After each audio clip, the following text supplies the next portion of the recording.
It is called the Theremin. And you see, there's nothing that I touch while I play. There's no key, no strings. Actually, what I do, I interact with the instrument through entering the electromagnetic field, which is surrounding this antenna. The vertical antenna is for the pitch. The instrument is tuned that way that the sound goes lower if I go away from the antenna.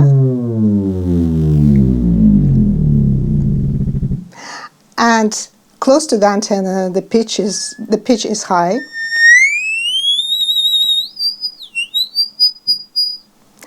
The loop antenna is for the volume. Away from the antenna is the sound louder, and closer it is softer. So actually those two parameters, the volume and the pitch, what I do while I play. Of course, it needs to sharpen your music ear to find those notes. But I try to imagine it's like invisible string between me and the antenna where I slide and stop on the note which I want to play. And that's how I find each note of the melody.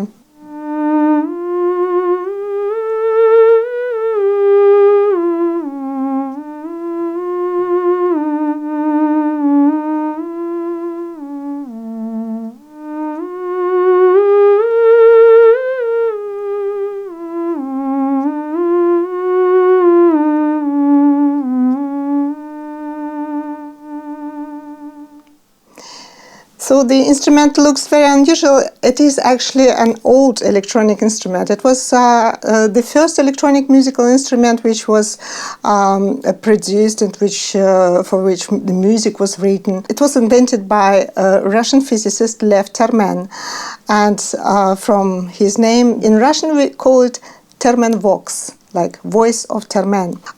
So in English we say theremin. For the first, there was a lot of classic that was played on the theremin, but later there was some new music written for it, and the first sound movies came. So the theremin came into the orchestra and was sounding in the first sound movies like Hollywood's horror films or sci-fi films.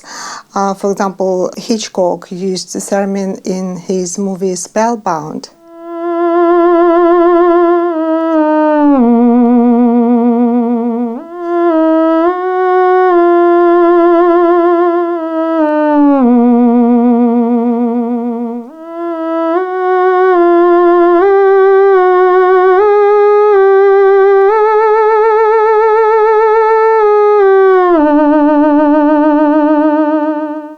Theremin has this psychedelic sound because of its free glissando, the possibilities of very different vibrato, and of course, even in the later movies like Midsummer Murders, for example, it is used to create these strange feelings.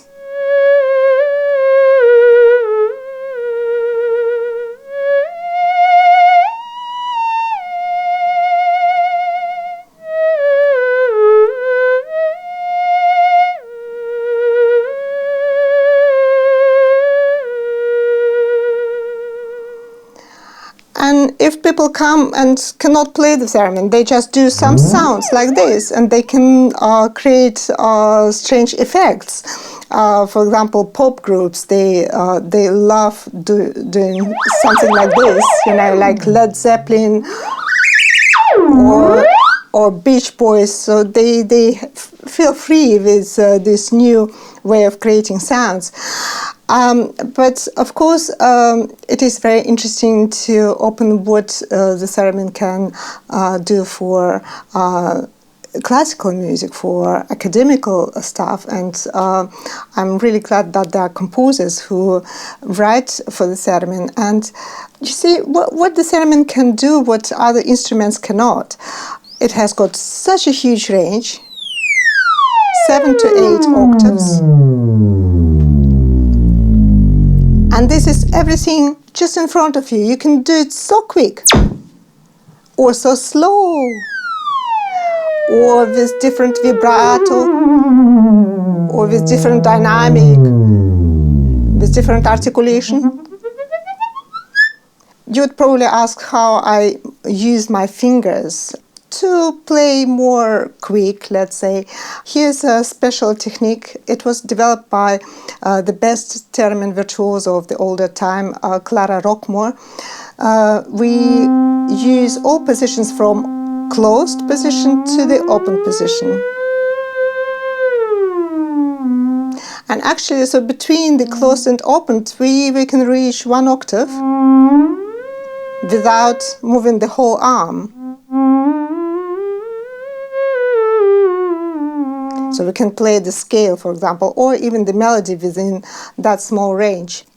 And my left hand is responsible for not just for the crescendo and diminuendo, but also for all type of articulation. You see, I can play staccato,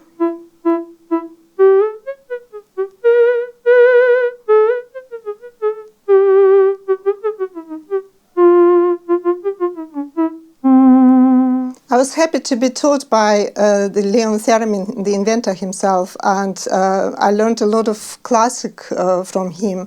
For example, he played this Russian folk song for me.